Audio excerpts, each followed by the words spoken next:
Hello, xin chào các bạn. Hôm nay em đang đi lên trên đèo Khao Phạ đó. Thì em sẽ đi hái măng nhá. Thì em sẽ đi săn mây cho các bạn cùng xem và theo dõi nha. Thì bây giờ chúng ta sẽ hiện tại thì em đang đứng ở trên đèo Khao Phạ rồi.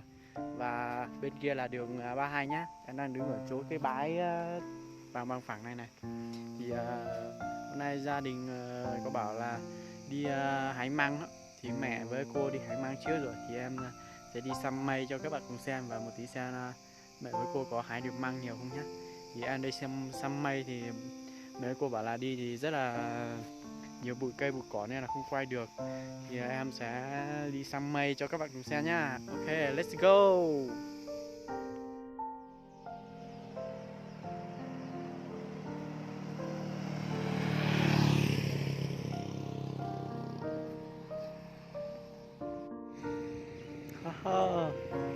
Đẹp quá các bác. Đây hiện tại đang đứng ở trên đỉnh đèo luôn nhá. Vừa nãy là đứng ở tiếp bên kia kìa. Đó. Bây giờ nhìn này. Đẹp quá. Vào buổi sáng sớm thì nó ở những khu này nó có mây hết. Nhưng mà bây giờ là cũng muộn muộn rồi nên là mây tập trung ở phía dưới sâu kia thôi. Cũng rất là đẹp, rất là bắt mắt rồi các bạn. Ở đây có những cái thổ phược nhưng mà thích đi săn mây thì cũng rất là đẹp này. Nhưng mà sẽ không đẹp như ở Sơn La đâu ạ. Khao Phạ, đây là Khao Phạ nhá, có rất là nhiều chim bay luôn. Đó, bên trên này là đỉnh đèo đó các bạn.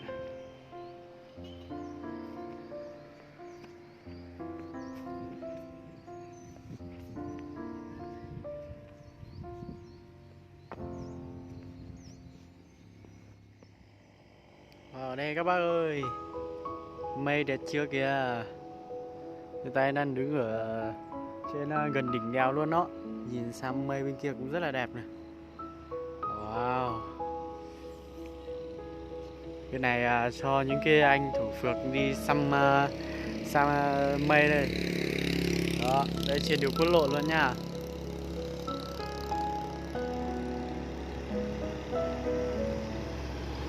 Mây rất là đẹp. Ở trên cao này nhìn rất là rõ luôn. Ở bên kia là khu bản của Lì Mông nhé các bạn nhé. Đây là một cái bản đó, bản Lì đó. Wow, đẹp quá. Mà nãy có cái gió kia không thuận nhưng mà bây giờ lại thuận rồi. Rất đẹp luôn. Đây không phải là biển mây đâu. Biển mây là bữa nay là em đi muộn quá nên không thấy biển mây. Chỉ thấy mây thôi. Nhưng mà cũng rất là đẹp. Cái này giống như bồng lai đúng không? Cứ nói nhầm, bồng lai thiên cảnh đó các bạn ơi.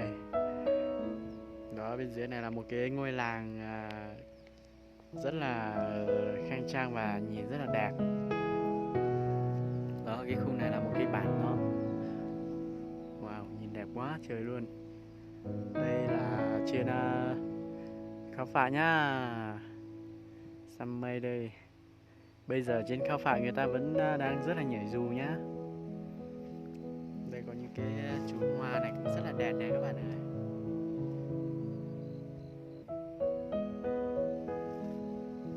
Đó, đẹp quá.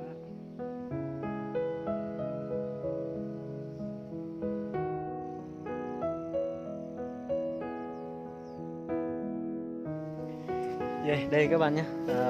Do là nãy ở trên đèo ấy, có mưa nên là em không quay được, vì quay bằng điện thoại thôi nên là em không quay được. Thì bây giờ mang về đến nhà rồi. Được như này chắc được khoảng một cái hộp 15 lít đó. Đó thì chúng ta sẽ bắt đầu bóc nhé. Măng này rất là ngon luôn đó, măng rừng, tre rừng luôn đó. Đó thì cái này chúng ta sẽ bóc xong rồi chúng ta sẽ mang đi làm măng ớt nhé các bạn nhé. Măng này rất là ngon luôn đó, quá ngon luôn. Đấy. Có cả cái nấm này. Có miếng nấm. Thì bây giờ em sẽ hướng dẫn các bạn bóc măng nhé, thì xem nó như thế nào nhé. Ok, ở đây á các bạn cùng tất cả mọi người nhá. Bây giờ là em sẽ dùng một con dao này và sẽ cắt đến cái ở phía phía trên cái mũi này và cắt đến một nửa thân nó. Cắt đến nửa thân thì em sẽ dùng cái ngón tay của mình này. Và em sẽ cuốn vào. Đó, cuốn vào như này và mình xoay là như này là nó sẽ rất là tiện. Đó. Và tiếp theo cũng là như này. Đó, thì nó sẽ rất là nhanh nhá. Làm cách bốc măng kiểu này là rất là ok.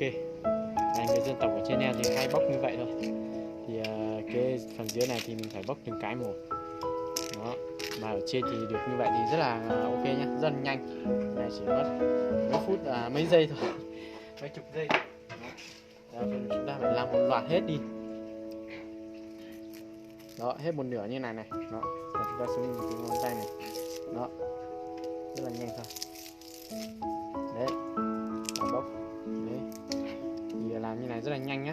Thì bây giờ em sẽ bốc hết cái đống này là cũng hơi đau tay đấy. Khi nào đau tay thì chúng ta sẽ lấy cái măng già này chúng ta lóp vào, chúng ta thay vào cái ngón tay của chúng ta ấy, thì nó sẽ nhanh hơn và nó sẽ chất hiệu quả hơn và không bị đau tay, không bị xót tay nữa. Đấy. Rất là ngon luôn đó. Măng này không phải măng tre to nhá, măng tre bé thôi.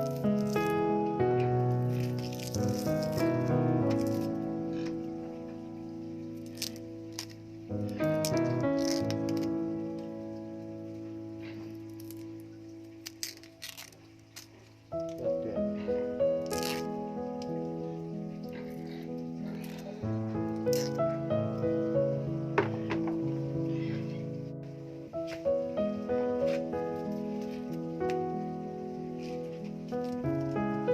Thế như này các bạn ạ. Hết một loạt xong một tí chúng ta bắt đầu làm một loạt thì nó mới nhanh, còn làm từng cái một thì nó sẽ rất là khó. Cái này mới ngon này.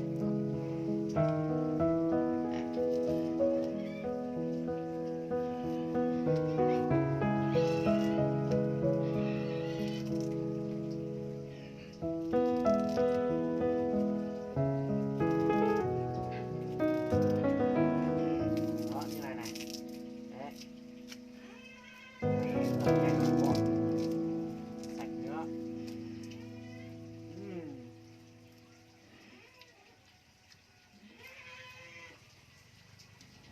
Ăn này cũng ngon luôn á.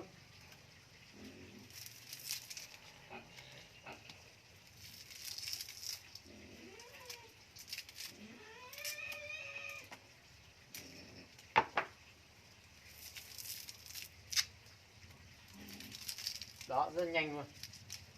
Những cái như này chưa già thì rất là ngon này.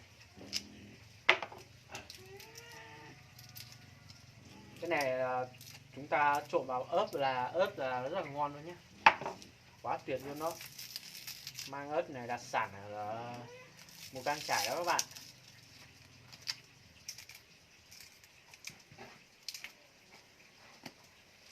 Đó, như cái này. Nhìn ngon chưa? Đấy.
Đây các bạn nha. Sau một thời gian thì chúng ta đã làm hết, đã bóc hết vỏ rồi. Thì các bạn bóc vỏ như em bóc thì nó rất là đơn giản đó. Nếu mà đi hái mà gặt được những cây to như này thì rất là tuyệt vời luôn. Nhưng mà như này cũng được rồi, bởi vì măng rừng mà nên là nó rất là hiếm có những cây to như này. Đó, cây này là cây cổ thụ. Đó thì như này là mình mang đi luộc xong rồi mình mang mình băm ra mang đi xào ăn là rất là ngon, ăn đơn giản như vậy cũng rất là ngon luôn. Cái này mang đi mình luộc xong mình mang chấm ớt ăn cũng rất là ngon luôn. Đó thì món măng này là em hôm nay là đi lấy với lại đi đưa các bạn đi săn mây đó. Và do là em chỉ quay điện thoại nên là khi lúc đang ở trên đèo ấy thì nó rất là mưa nên là không quay được lúc đi lấy cho các bạn cùng xem. Thì bây giờ đã được như này rồi, thành phẩm của chúng ta nhé. Thì cảm ơn tất cả các bạn đã theo dõi và hãy đón xem video tiếp theo về cách chế biến măng như thế nào nhé. Và bây giờ xin chào tạm biệt. Hẹn gặp lại trong video chế biến nhá.